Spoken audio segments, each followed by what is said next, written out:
नमस्कार दोस्तों, कैसे हैं आप सब। आप सभी का स्वागत है आपके अपने YouTube चैनल पर। और आज की हमारी कहानी शुरू करने से पहले जो भी चैनल पर पहली बार आए हैं या जिसने भी अभी तक चैनल को सब्सक्राइब नहीं किया है तो जल्दी से जाकर चैनल को सब्सक्राइब करें।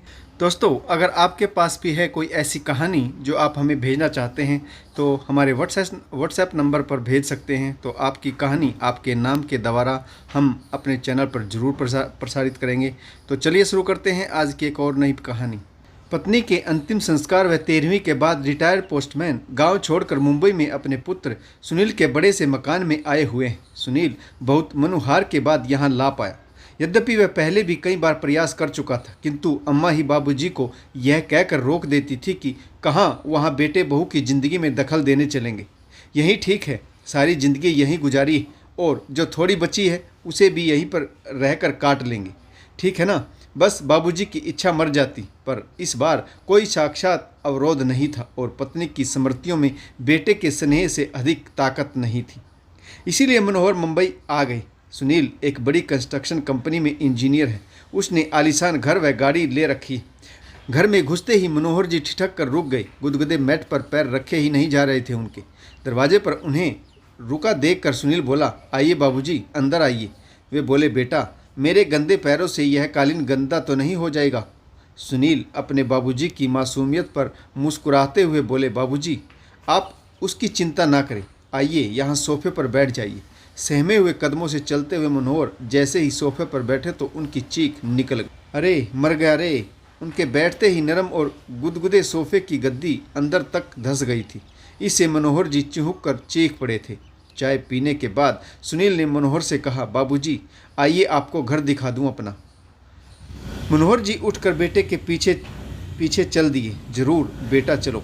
बाबूजी यह है लॉबी जहां हम लोग चाय पी रहे थे।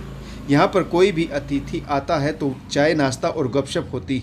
यह डाइनिंग हॉल है, यहाँ पर हम लोग खाना खाते हैं। बाबूजी यह रसोई है और इसी से जुड़ा हुआ यह भंडार घर है जहाँ रसोई से संबंधित सामग्री रखी जाती है। यह बच्चों का कमरा है। मनोहर जी ने पूछा, तो बच्चे क्या अपने माँ बाप के साथ नहीं रहते? बाबूजी यह शहर है और शहरों में मुंबई, जहाँ पर बच्चों को जन्म से ही अकेले सोने की आदत डालनी पड़ती है। माँ तो बस समय समय पर उसे दूध पिला देती और उसके शेष कार्य आया आकर कर जाती। थोड़ा ठहर कर सुनील ने आगे कहा, बाबूजी यह आपकी बहू और मेरे सोने का कमरा है और इस कोने में यह गेस्ट रूम है। कोई अतिथि आ जाए तो यहीं ठहरता है। यह छोटा सा कमरा पालतू जानवर के लिए, कभी कोई कुत्ता आदि पाला गया तो उसके लिए व्यवस्था कर रखी है।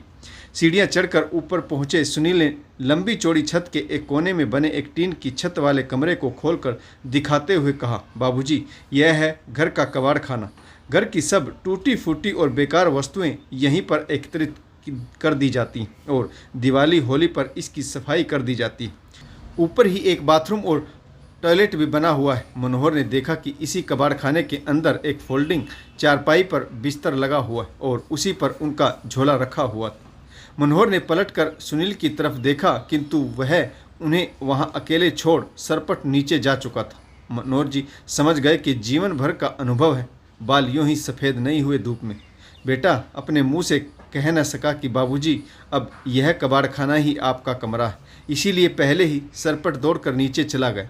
मनोहर उस चारपाई पर बैठकर सोचने लगे कि कैसा यह घर है जहां पाले जाने वाले जानवर के लिए अलग कमरे का विधान कर लिया जाता है, किंतु बूढ़े माँ बाप के लिए नहीं।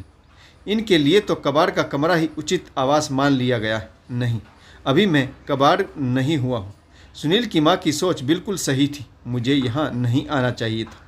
अगली सुबह जब सुनील मनोहर के लिए चाय लेकर ऊपर गया तो कक्ष को खाली पाया। बाबूजी का झोला भी नहीं था वहाँ। उसने टॉयलेट व बाथरूम भी देख लिए, किंतु बाबूजी वहाँ भी नहीं थे। वह झट से उतरकर नीचे आया तो पाया कि मेन गेट खुला हुआ था। उधर मनोहर टिकट लेकर गांव वापसी के लिए सवेरे वाली गाड़ी में बैठ चुके थे। उन्होंने कुर्ते की जेब में हाथ डालकर देखा कि उनके अपने घर की चाबी मौजूद थी। उन्होंने उसे कसकर मुट्ठी में पकड़ लिया। चलती हुई गाड़ी में उनके चेहरे को छू रही हवा उनके इस निर्णय को और मजबूत बना रही थी। तो दोस्तों, आपको यह कहानी कैसी लगी कमेंट्स करके जरूर बताइएगा।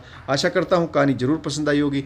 आपको इस कहानी में किस पात्र की भूमिका अच्छी लगी और इस कहानी से आपको क्या सीख मिली और मनोहर जी का निर्णय आपको कैसा लगा कमेंट्स करके ज़रूर बताइएगा। तो कहानी पढ़ने के लिए आप सभी का बहुत बहुत धन्यवाद। जय हिंद, वंदे मातरम, भारत माता की जय, जय जवान जय किसान।